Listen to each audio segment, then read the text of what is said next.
Welcome back to The Rundown. Well, it's been a source of serious diplomatic tensions between Israel and its closest ally, the United States.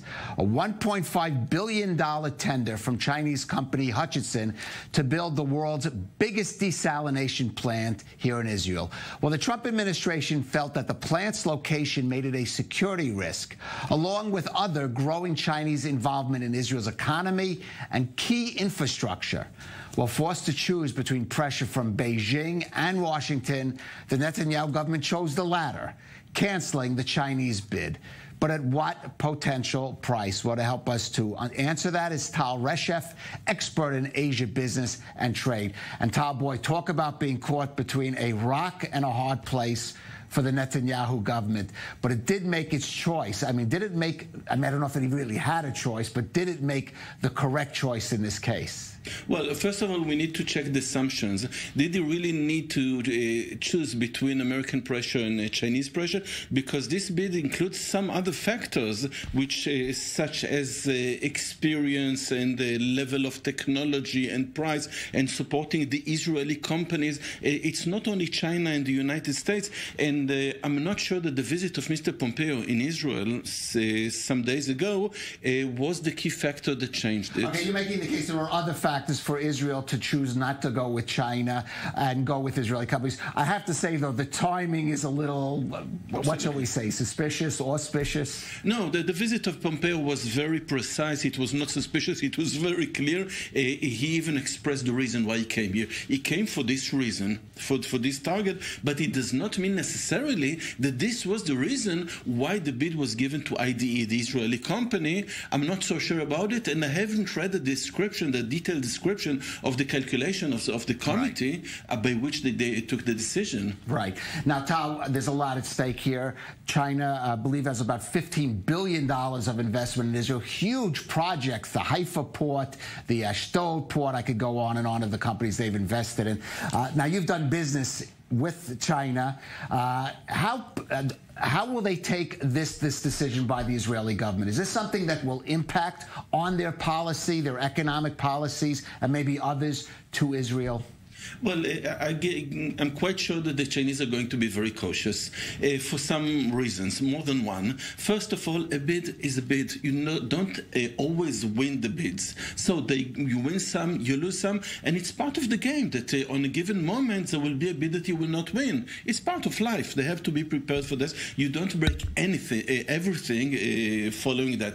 This is one thing. The second thing is that China now is not in its best moment. Right, suffering from the coronavirus. It's first the coronavirus, the trade war with the United States, a slowdown in the economy, Hong Kong, which we'll be talking about absolutely, and the deterioration of the popularity of Mr. Xi Jinping, the president of China, in the public. They have many difficulties. They have problems with South Korea, with Japan, with the United States, with Vietnam, and I can continue. This is not the end of the list. They do not need another crisis under their hands in this moment. Right. Now, as you said, a bid is a bid, and it was not finalized. But China is involved in other projects here that have raised concerns in the United States. Let's take a big one, the Haifa port, which, of course, is also used by United States naval vessels to come in for servicing. I mean, how do you expect that there might be U.S. pressure on Israel to perhaps somehow limit the Chinese involvement, or has that horse left the barn already?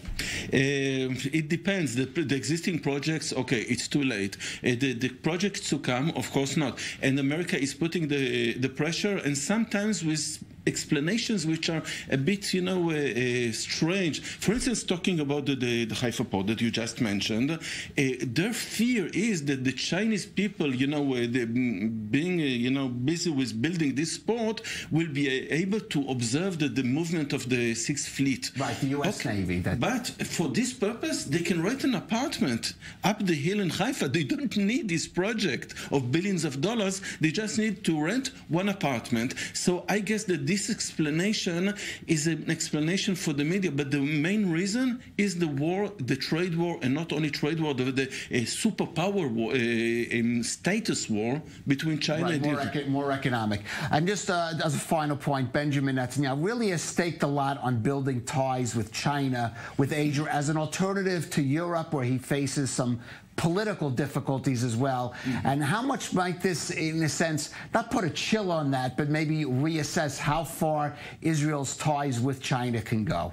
No, I don't believe so, because there's some more projects to come. This is not the end of the list. We have now the power plant bid, right, which is even bigger than that. And I don't think that the Chinese believe that putting a crisis now on the table will serve their cause during this bid. And that bid of the power plant is not the last one. So it's an ongoing race, and they know well that there's special ties between Israel and America. They know that they do not give us the support that we receive in America.